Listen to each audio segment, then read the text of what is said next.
There is this lobbyist group out there that used to be one of the most powerful voices in all of Washington, and now it's a toxic brand that is sinking some corporate Democrats and Republicans just by aligning with them. I'm, of course, talking about AIPAC, or the American Israel Public Affairs Committee, which has been influencing American elections since the 1950s. Some new reporting has come out that the committee is secretly pumping millions of dollars to push back against progressive candidates across the country, using deceptively named organizations to donate without using the name AIPAC slapped all across the campaign messaging. They are even doing this for some Republicans, including Representative Thomas Massie out of Kentucky. The organization is also being attacked by some big names on the left, including Bernie Sanders and Abdul al-Sayed, but we'll get to that a little bit later. First things first, this dynamite reporting from Kat Abu-Ghazaleh talking about how AIPAC influenced her own primary campaign. Take a look. AIPAC is infiltrating American primary elections even more than you might think.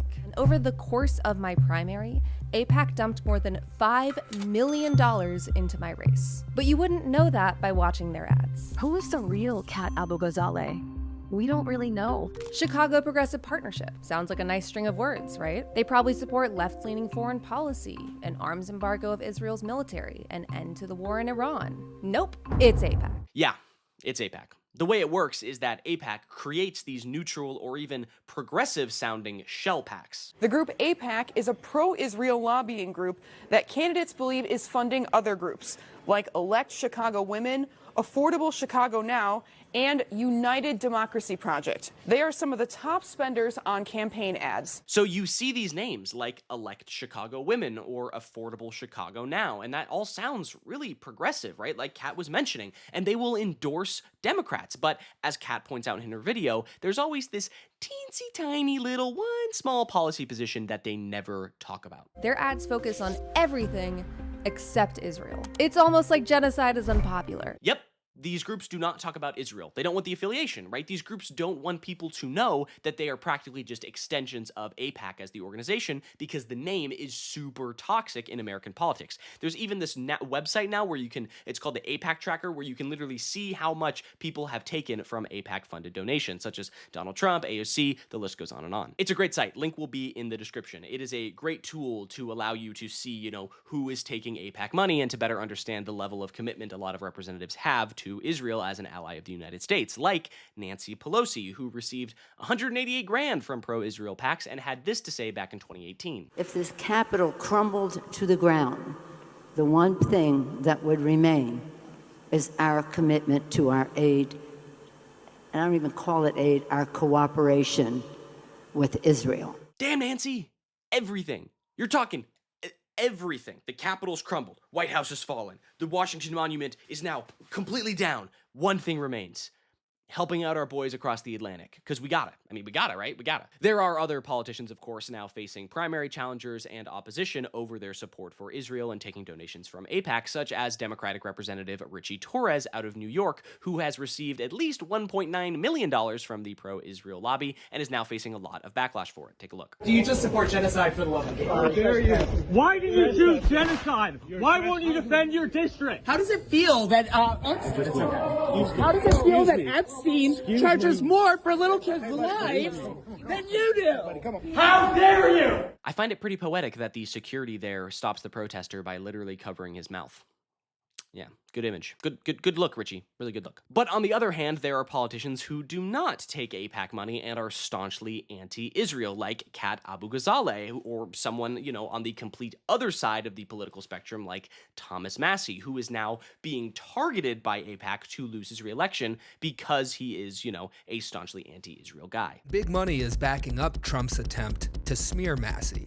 This is officially the most expensive U.S. House primary in history, with over $25.6 million spent on ads. Where'd that money come from? It didn't come from regular people.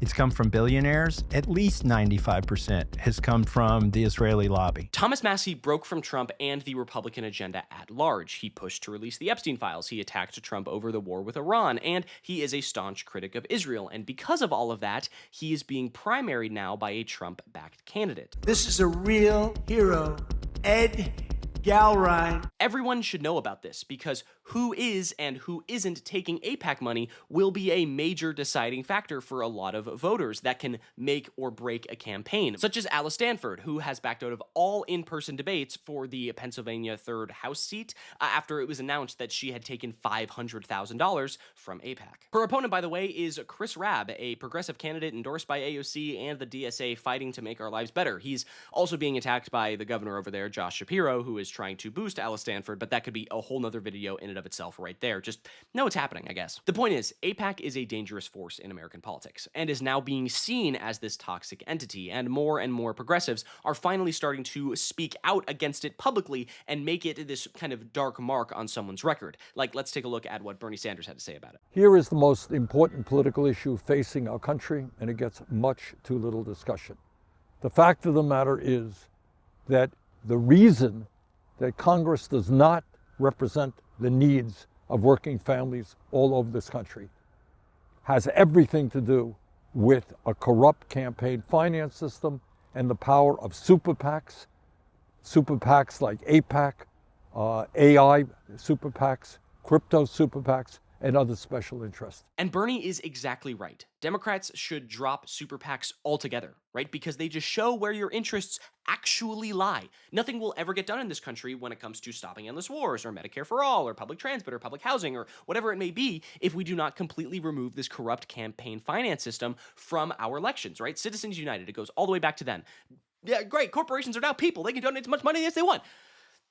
John Roberts. Oh, John Roberts. Anyway, and Bernie, for one of the first times in history, isn't the only one saying it, right? He's been a lone wolf for so long, and now progressives in this country have built up a large enough coalition that there is more of us out there, right? Here is Abdul Al-Sayed out in Michigan, who delivers a very important rebuttal to the point that being anti-Israel or anti-AIPAC is somehow anti-Semitic. He is also facing a very well-funded opponent, Haley Stevens, who may have gotten her money from one of those shell packs we were talking about earlier. All right, let's take a look. AIPAC and Israel are not the same as Judaism and the Jewish people. I love Judaism and I love the Jewish people. I venerate Judaism and I venerate the Jewish people. I stand with Judaism and I stand with the Jewish people. And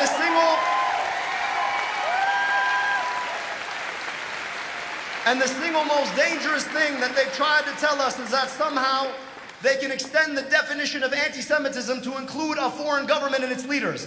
I call bullshit. No. It's true. Being anti-Israel right now and anti-AIPAC should not be controversial. And in fact, we are kind of seeing the exact opposite thing happening. We are seeing candidates suffer in the polls and in their, campaigns and being primaried if they have strong connections to Israel and AIPAC.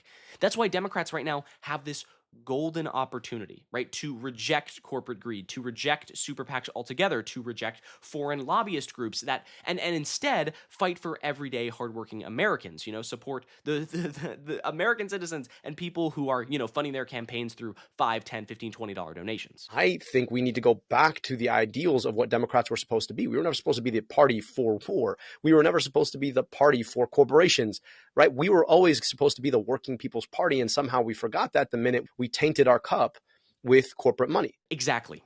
We need candidates here for the working class of America, not the billionaires and the elites, but for all of us, right? And I think that's something that a lot of us can agree on, and that is what candidates like Bernie and AOC and Graham Plattner out in Maine, Abdul Al-Sayed, James Tallarico, and the list just goes on and on. There are so many phenomenal new progressive candidates coming out this year, joining the fray, and there's so much also, there's so many people that we can look back to and have already in the movement, like AOC, Rashida Tlaib, Ilhan Omar, and the like. But I think that's going to do it for me. Thank you so much for sticking around. I really appreciate it. If you like what you saw in this video, be sure to leave a like down below, and don't forget to subscribe to the channel. And hey, please leave a comment. I would love to hear your thoughts about this and more down below. So do all that good stuff and have a great day. I'm Iago Lashua. Goodbye.